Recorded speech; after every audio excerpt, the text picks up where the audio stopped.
नमस्कार, आप देख रहे हैं हिंदुस्तान मेल न्यूज और आइए रुक करते हैं आज की खबरों की ओर। इंदौर की नाबालिग लड़की को गुजरात में बेचा, परिचित दंपत्ति घुमाने के बहाने ले गए। शुरू हुई 108 सिद्ध चक्र विधान समापन यात्रा, सोने चांदी से बने 108 रथ हुए शामिल। खजराना गणेश मंदिर में आयोजित हुआ अन्नकूट महोत्सव, लगा 56 भोग। कलेक्टर नगर निगम कमिश्नर ने की पूजा अर्चना। इंदौर के MIC सदस्य का विवादित पत्र वायरल, मुस्लिम इलाकों से कितना टैक्स हुआ जमा, पूछा। विधायक शुक्ला के घर के पास मिला शव, सिर पर चोट के निशान। FSL टीम को बुलाया गया। इंदौर में 15 साल की स्टूडेंट से गैंगरेप, दोस्त की गर्लफ्रेंड को साथ ले गए 2 नाबालिग आरोपी। पुलिस पकड़ नहीं पा रही 18 लाख के जेवर लूटने वाले बदमाश, तीसरे दिन भी उज्जैन में नजर आए। इंदौर के चंदननगर की एक 17 साल की लड़की को गुजरात में बेचने का मामला सामने आया है। आरोपी दंपत्ति लड़की को घुमाने के बहाने अपने साथ कार में ले गए थे। पीड़िता भागकर इंदौर आई और अपनी मां को पूरी बात बताई। गुरुवार रात हिंदू संगठन के कार्यकर्ताओं की मदद से केस दर्ज कराया गया है। चंदननगर पुलिस से मिली जानकारी के मुताबिक लड़की के अपहरण, रेप और उसे बेचने के मामले में पुलिस ने 2 महिला सहित 7 लोगों को आरोपी बनाया। आयशा उर्फ कोमल, पति आदिल उर्फ गोलू पठान, निवासी गीतानगर, मोहम्मद आदिल उर्फ गोलू पठान, जीवन विमला, धर्मेंद्र प्रकाश निवासी जामनगर और रवि के खिलाफ केस दर्ज किया है। डीसीपी ऋषिकेश मीणा के मुताबिक एक आरोपी को छोड़कर सभी को हिरासत में लिया गया है। मामले में जल्द खुलासा किया जाएगा। पीड़िता के पिता दिव्यांग है, मां घर के आसपास मजदूरी करती है। लड़की की एक बहन और 2 भाई है। बेटी की शादी को लेकर उसकी मां लड़का ढूंढ रही थी। किडनैप किया है, मतलब 363 का उसमें प्रकरण बना है, पुरानी जो IPC है उसमें। उसके बाद राजकोट या जामनगर, अभी लड़की को थोड़ा सा इसमें कन्फ्यूजन है क्योंकि नाबालिग है, शायद संभवतः जगह को लेकर कन्फ्यूजन है उसको। राजकोट में किसी एक प्रकाश नाम के व्यक्ति को वहाँ पे उसको बेच के आए हैं और वहाँ 2 दिन उसको, जो प्रकाश नाम का व्यक्ति है उसके द्वारा वहाँ रखा गया है और बड़ी मुश्किल से वो 2 दिन में वहाँ से छूट के आई है। पूरा प्रकरण कुछ इसमें ऐसा है कि जो ये नाबालिग लड़की है, यहाँ एक महिला है कोमल उर्फ आयशा, जिनके पति का नाम है मोहम्मद आदिल उर्फ गोलू, द्वारकापुरी के रहने वाले हैं। ये जो महिला है कोमल, ये इस लड़की को काफ़ी दिनों से इसके संपर्क में थी और इसको इसने अपने मतलब जो विश्वास में लिया और फिर इसको जो ये प्रकाश नाम का व्यक्ति है गुजरात का, उससे इसका कोई संपर्क स्थापित हुआ। फिर उन दोनों की शादी कराने के नाम पे 1,80,000 रुपये की बात इसमें सामने आ रही है कि प्रकाश नाम के व्यक्ति से कोमल नाम की महिला ने जो ये नाबालिग लड़की है इसकी शादी कराने के 1,80,000 रुपये ले लिए हैं। इंदौर में शुक्रवार को सिद्ध चक्र महामंडल विधान के समापन पर रथ यात्रा निकाली जा रही है। यात्रा में शामिल होने के लिए 108 रथ बिहार, गुजरात, उत्तर प्रदेश समेत दूसरे प्रदेशों से आए हैं। बता दें, इनमें 2 रथ सोने के हैं और 2 रजत के और 35 से ज्यादा रथ सोने, रजत, दूसरी धातुओं और बेशकीमती लकड़ियों से बने हैं। संभवतः यह पहला मौका है जब देश के अलग अलग हिस्सों से इतने सारे रथ किसी एक शहर में आए हैं। रथ यात्रा सुबह करीब 9:30 बजे Vijaynagar business park IDA ground से प्रारंभ हुई। इस दौरान बड़ी संख्या में लोग शामिल हुए। गिनीज वर्ल्ड रिकॉर्ड की टीम भी यात्रा में मौजूद है। रथ यात्रा सबसे पीछे मुनि प्रणाम सागर जी महाराज यात्रा करते हुए अपने शिष्यों और सेवादारों के साथ निकले। इसके दौरान उनके दर्शन के लिए जबरदस्त भीड़ उमड़ी। यात्रा बिजनेस पार्क IDA ग्राउंड से प्रारंभ होकर LIG चौराहा होते हुए पाटनीपुरा चौराहे पहुंची। इस दौरान यात्रा का कई मंचों पर स्वागत हुआ। यात्रा में शामिल हुए लोग पारंपरिक भेष के साथ देशभक्ति भाव में भी नजर आए। रथ यात्रा में आदिवासी वेशभूषा में शामिल लोगों ने आदिवासी नृत्य भी किया। यात्रा में 1000 से अधिक लोग शामिल हैं। यात्रा का जगह जगह मंच पर स्वागत किया गया।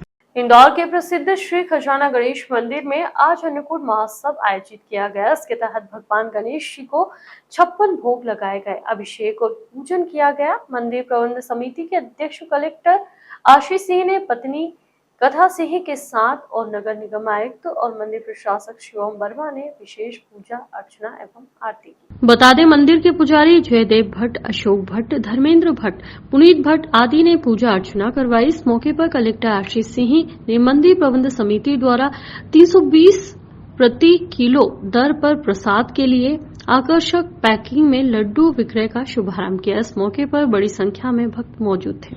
खजाना गणेश मंदिर में प्रत्येक वर्ष की भांति इस बार भी अन्नकूट महोत्सव का भव्य आयोजन किया गया है और यहाँ पे जो मंदिर का पूरा स्टाफ है, यहाँ पे सेवा देने वाले लोग हैं, उन्हीं के द्वारा ये किया जाता है और उसी के अनुक्रम में आज यहाँ पर पूजा अर्चना करके श्री गणेश जी की विधिवत शुभारंभ इसका किया गया है 56 भोग लगाकर। और इसके साथ साथ एक जो नए हमारे जो पैकेजिंग के लिए पैक्स बनाए गए हैं, डिब्बे बनाए गए हैं, उनका भी यहाँ पर विमोचन किया गया है। निश्चित रूप से जो दानदाताओं के द्वारा आगे बढ़कर इसमें मंदिर प्रबंध समिति का सहयोग किया जा रहा है, उसके लिए मैं उनको बधाई भी देता हूँ, शुभकामनाएं भी देता हूँ। गणेश जी प्रथम भगवान है, हर पूजा में उनका पूजन सर्वप्रथम होता है, पर आज का दिन विशेष है क्योंकि आज देव दीपावली का अवसर है।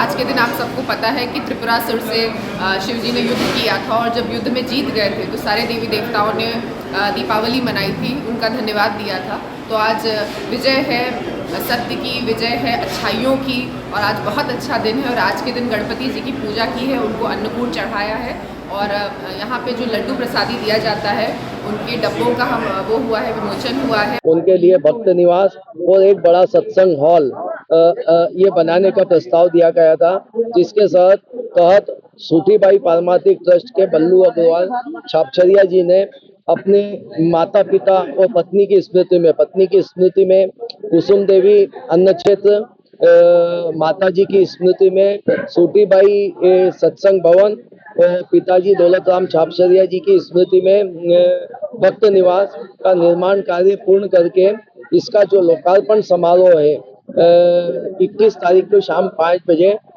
माननीय मुख्यमंत्री के कर कमलों द्वारा किया जाएगा। यहाँ पर पूर्णिमा के दिन अन्नकूट का आयोजन किया गया है। भगवान गणेश जी महाराज को मंदिर के जो कार्यालय के जो कर्मचारी है उनके द्वारा हमेशा यहाँ पर अन्न भगवान को 56 भोग लगाया जाता है।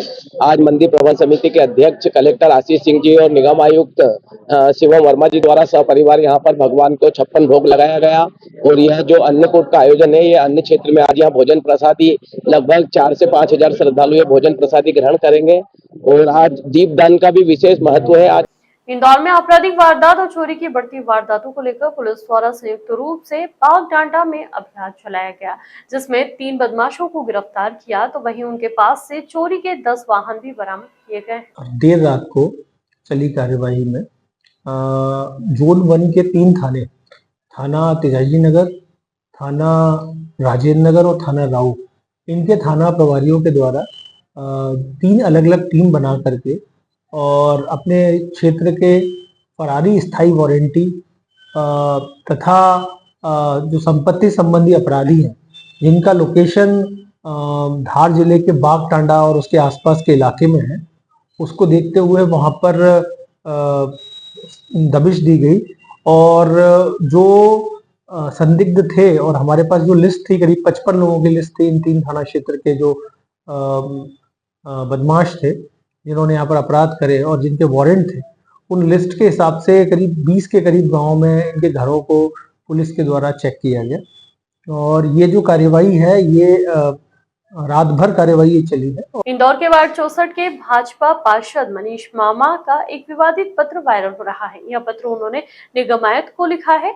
इस पत्र के माध्यम से उन्होंने पूछा कि इंदौर के आजाद नगर, चंदन नगर, खसराना और बम्बई बाजार के रहवासियों ने संपत्ति कर, जल कर, कचरा कर कितना जमा किया। दरअसल इन इलाकों में कितने मकान हैं और कितनी मीट की अस्थायी दुकानें हैं जो कई सालों से टैक्स जमा नहीं कर रहे, उन पर निगम ने क्या कार्रवाई की।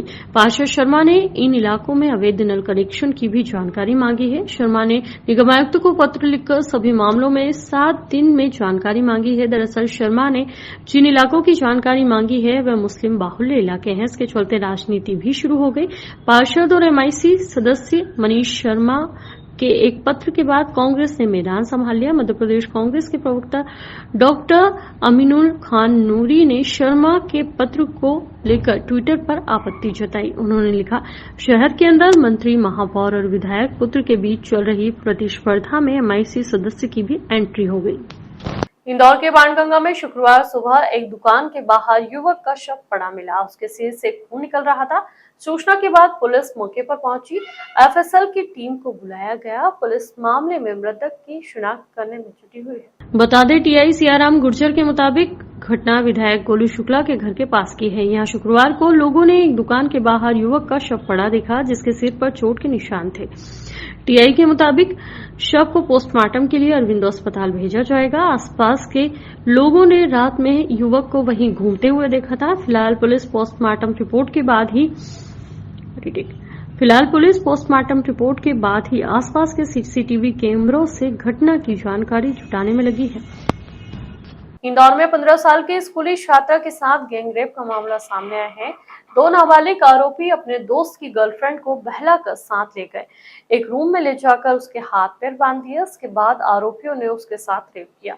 दोनों ने छात्रा का वीडियो भी बना लिया। बता दें, छात्रा ने बुधवार को यहां बात अपनी मां को बताई। इसके बाद पीड़िता एरोड्रम थाने पहुंची। यहां टीआई ने पीड़िता की कहानी सुनी तो घटना मल्हारगंज इलाके में होने के चलते पीड़िता को वहां भेज दिया गया। मल्हारगंज पुलिस ने 15 साल की नाबालिग लड़की की शिकायत पर जगदीश नगर और गंगानगर के रहने वाले 16 और 17 साल के 2 लड़कों गैंगरेप सहित अन्य धाराओं में केस दर्ज किया है। पुलिस ने रात में ही दोनों आरोपियों को हिरासत में लिया। उन्हें गुरुवार को बाल न्यायालय में पेश किया जाएगा। तो गोवंश थाना इलाके में बिल्डर से दिन दहाड़े लूट करने वाले बदमाशों को पुलिस चौथे दिन बाद भी पकड़ नहीं पाई। बदमाश गुरुवार को भी उज्जैन में देखे गए हैं। दरअसल बदमाशों ने न तो खुद के फोन का इस्तेमाल किया और न ही खुद की गाड़ी का। इंदौर से गाड़ी चुराने के बाद बस से उज्जैन भागे। फिर वहां भी पुलिस को छकाने के लिए 2-3 रिक्शा बदल लिए ताकि पुलिस उन्हें ट्रैक नहीं कर पाए। गुरुवार को पुलिस की टीम नानाखेड़ा बस स्टैंड से देवास गेट तक सर्च करती रही। रेसकोर्स रोड पर रहने वाले बिल्डर कमलेश अग्रवाल और उनके भतीजे, बेटे और पड़ोसी को लूटने वालों की तलाश में एक टीम को गुना भेजा है।